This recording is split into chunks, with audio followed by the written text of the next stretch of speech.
Are there any processes introduced by pandemic restrictions you are likely to keep after restrictions are lifted?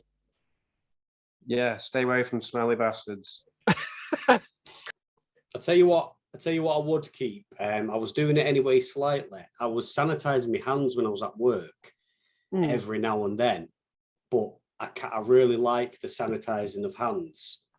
And I would love people, if I'm honest, to stay 2 meters away from me in general.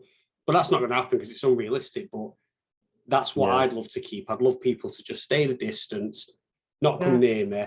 And I'd also love to keep indoor pubs to table service only, because I think that's fantastic. Oh, of course, Yeah. Well, what you brought up there about the distancing and the table service, I think that was actually a couple of the examples that Yahoo article gave. Right, yeah. Hey, Peter, did you know what was really interesting? This may or may not be on topic. That YouTube video you sent us in the group about the with the masks. And that made me nearly poo my pants out, because I didn't realise how much stuff came out when people coughed. Yeah. It was like four different types of masks. Yeah. And the ones I was wearing were literally like a mouth bath every time you opened it. It was just pouring out. Yeah. Yeah, honestly, it was mental. See, 15 quid then. Yeah. Part of the reason why I shared that was, do you know when we were on the car park, Gary? Yeah. And I was wearing a surgical. That sounds erotic, that. Yeah, I know. We were talking about the car park the other week. It nearly was erotic. You were that close. I kept on having to walk back. I knew Peter wouldn't stay away from you. But it's not that. I don't know what it is. I think it's because we stood up. I think you had a nervous wander. You were doing a lot of wandering, and you were getting closer and closer and closer. Was it like that? I think I nearly headbutted you at one point. But part of what I was highlighting with that video that I shared was I was wearing the surgical mask where, I could cough and hardly anything would come through. Whereas I think you had a single layer or a double layer mask? No, triple layer mask. Tea towel on a string. Was it a triple layer? Right. Triple layer balaclava. Yeah.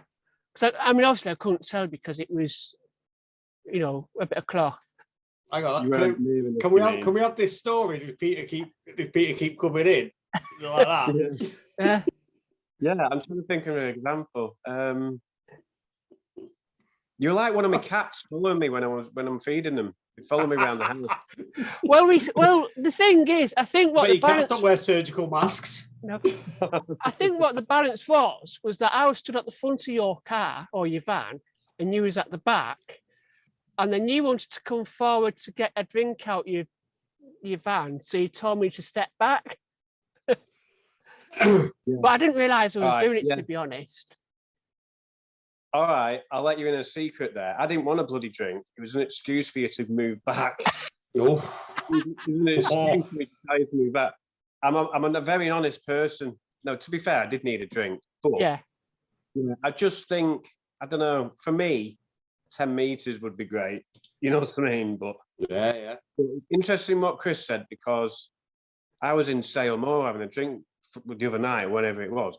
And they had like a little call button on each of the tables, and you pressed it, and within a minute, the fucking waiter was over. Oh, it's fantastic, isn't it? I loved it. Mm. And the thing is, how many people got a common cold or viruses or whatever, and yet in lockdown, I don't know about you guys, but I didn't get any colds whatsoever. Now, surely that's got a lot to say, that, hasn't it? Yeah. Yeah. Do you know what I've had a bit of a problem with? A friend who he didn't mean it, but we went to the gym together, and he's a really, really good friend, but he doesn't understand cystic fibrosis probably as much as we do. Yeah. And we was talking about sort of COVID, and was kind of saying, right, okay, we need to keep distance from each other. So we was doing chest press, and it was like that. So I stepped back, and I was like, listen, I can't have you breathing like fingers, so I'm just going to stay back, and we'll, keep a distance. Yeah. And he kind of said to me, well, to be honest, it's airborne, isn't it? So you're going to get it anyway. And it's that's where the distance thing comes in. I'd rather keep that distance from them kind of people all the time.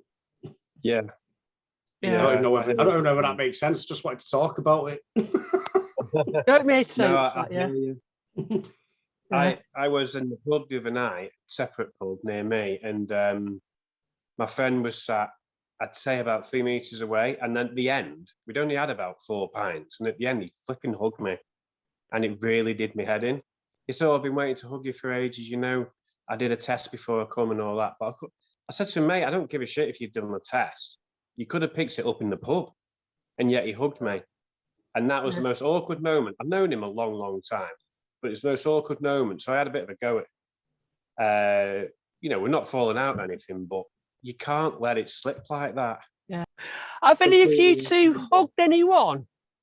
As in that you wanted to, like, because you've been to like barbecues and all that and had family round. Yeah. I've actually been a hypocrite for probably the first time at Liv's barbecue. They're all taking lateral flow tests and stuff like that. We'd all done it, and we was all levered, and it did get a bit closer than I usually would, and I did hug a few people. To be honest, I was levered, so I hugged quite a few people in the end, but it's just that one night I just let it slip. But I don't know. It's like, are we coming out with it? Are we not coming out with it? Well, yeah, to be honest, I'm the same. I probably hugged quite a few people, family. Yeah, family, yeah. Yeah, but the way we're looking at it now is if you're double vaccinated, it's not any different now, variants aside. It's no different than the flu now, is it? Because it's the same as the flu. But it's people we don't know. Yeah. Or we don't know are doing the right things, etc. It does it. It kind of makes us hypocrite. It makes you hypocritical, doesn't it, to like extreme levels? Because if I was watching this, I'd be like, "Oh, look what he's just said, and look like he's hugging everyone." But you kind of make a decision of who you trust a bit more and who you're willing to take the risk with. It can't just be forced upon you, and that's the same for everyone. If everyone's on the same level, then you can kind of go at it a bit more safely. Because when I was hugging people, I weren't like mouth to mouth with them and then hugging them. I was like literally like that. Yeah. Probably, you know what I mean? It's just it's still doing it, but yeah, like you say though, it's who you trust. You know, if you didn't trust someone and you think they're gonna flipping lick toilet seats in pubs, you know what I mean? Then you wouldn't hug them, would you? But I don't know. I'd like to think that I trust my family and make very close friends enough to say, you know what, there's a low risk of hugging them. Yeah. So it's just play it. Yeah. You know, when you stood in the queue, like in your local Tesco or something, and someone's too close behind you and things like that, I've enjoyed the masks because I'm like, oh, mate, don't get any closer. So a mask just helps sometimes, doesn't it?